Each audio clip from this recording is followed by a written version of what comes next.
guys, happy Thursday. So today yesterday you were asked to read pages 11 through 15. So let's review pages 11 through 15. On page 11, we talked about famous finals. So this is what the bracket looks like in the Wimbledon tournament. Okay?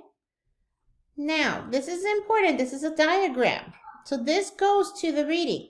It helps you understand the famous finals, how it works, and how people get to the finals right here. Okay?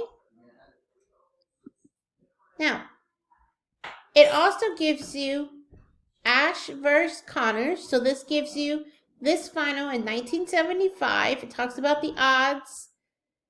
It even gives you a picture of what they look like in 1975 and how they dressed. Remember, the dress code is specifically all white. Okay, then you have Chris Evert versus Martina right here. And then Roger Federer versus Rafael in 2004. And it talks about their match and the style and how they work. And then the conclusion about Wimbledon.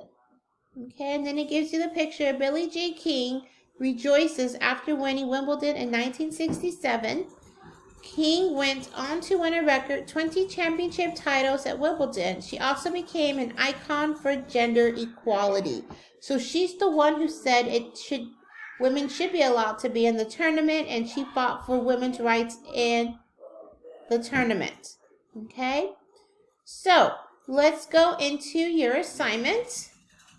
Let me get it. You're going to put your first and last name.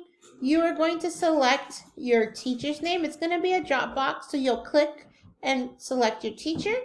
You are going to answer, what is Wimbledon? It is an ABCD choice. Then you will go to what sets it apart from other tournaments. So what sets Wimbledon apart from other tournaments? So what sets Wimbledon apart from other tournaments? And the author wrote the selection most likely to what? And then you will choose your answer. Okay, guys? Happy Thursday. Bye.